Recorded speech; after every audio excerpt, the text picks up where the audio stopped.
на сите повредени пациенти. Ова е последната информација која официјално ја сподели Министерството за здравство вчера доцна попладнето. Некои информации кои што доаѓаат од соседството велат дека има подобрување на состојбата кај еден од пациентите. За повеќе детали ја барам колешката Миријана Давидовска која од утро ја следи состојбата на повредените. Мими, кои се најновите информации? Да, имаме последни информации од Војно-медицинската академија од Белград. Оттаму лекарите велат дека кај еден од повредените пациенти во пожарот има подобрување на здравствената состојба и тој од интензивна нега е префрлен на клиниката за пластична хирургија. 10 лица повредени се хоспитализирани на ВМ, од кои 6 на интензивна нега и според лекарите оттаму нивната состојба е тешка и многу сериозна. Велат дека еден пациент кој што има подобрување на здравствената состојба го напуштил оделението на интензивна нега, но тоа е велат чекор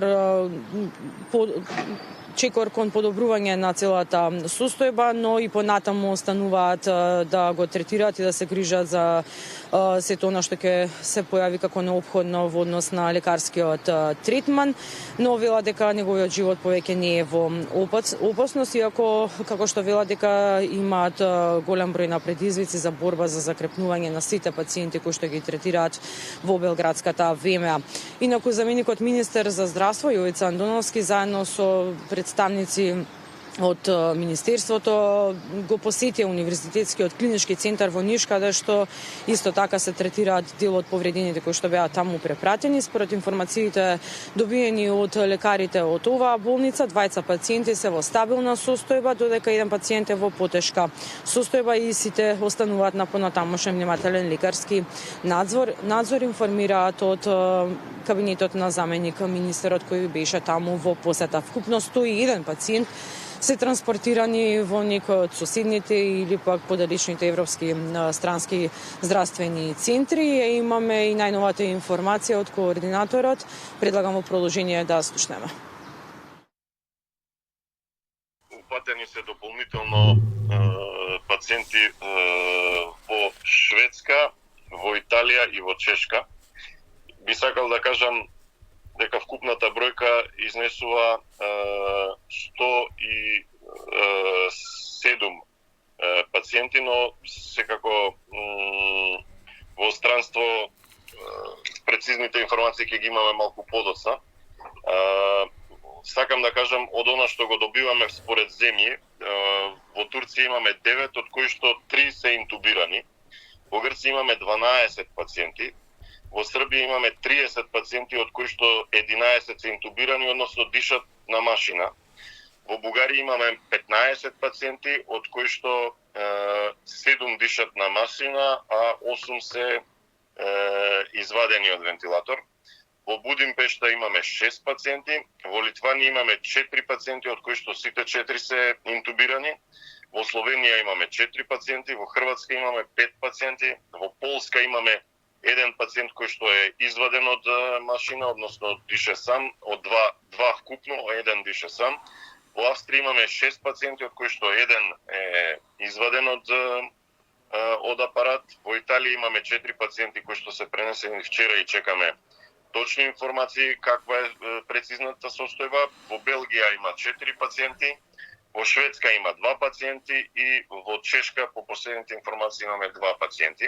Следниве 24 часа дека немаме починат пациент. Може да се очекува до петок да имаме пациенти кои што ќе бидат пуштени на домашно лекување.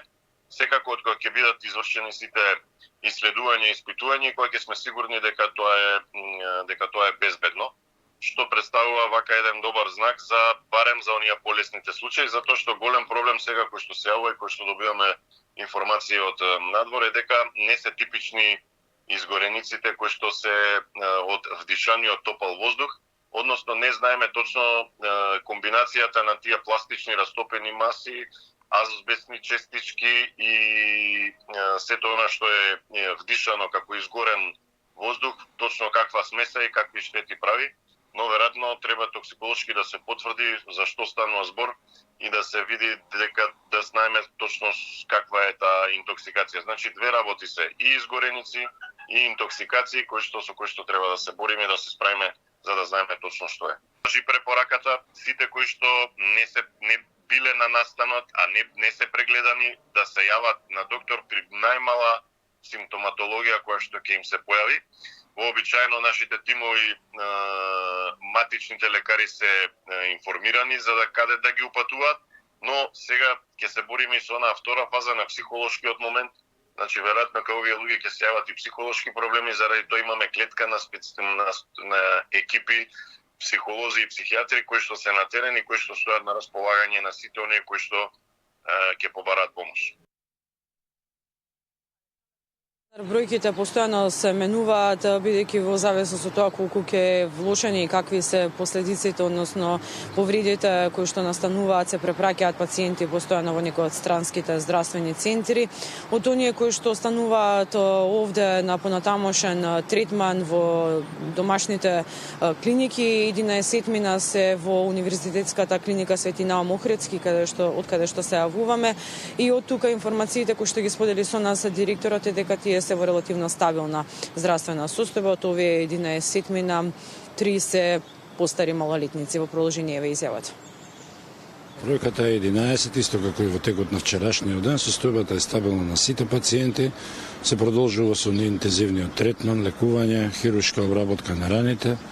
Така за денеска се планираат повторно обработки на оние пациенти кои што се ставени на хируршкиот програм, така да состојбата е стабилна. Да. Од овие вкупно 11 и вчера пренесовме дека 30 малолетни деца.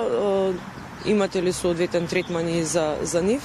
Да, тоа се постари малолетници, да речеме 16-17 години, така да третманот е соодветен апсолутно, заради тоа што самата клиника има и оддел за детска хирургија, во соработка со колегите од пластична хирургија се третираат соодветно. Во вашата болница пристигна исто така странски експерти, односно колеги ваши од странските здравствени центри. Каква конкретна помош добивате?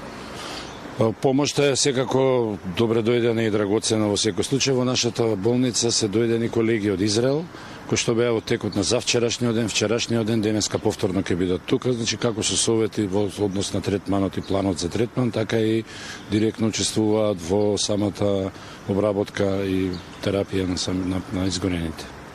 Може би е малку неблагодарно, но какви се вашите прогнози со оглед на тоа дека гледаме дека бројката постојано се менува, особено од оние кои што се сместени во клиничкиот центар, дел од нив и во текот на вчерашниот ден беа упатени во странските здравствени центри.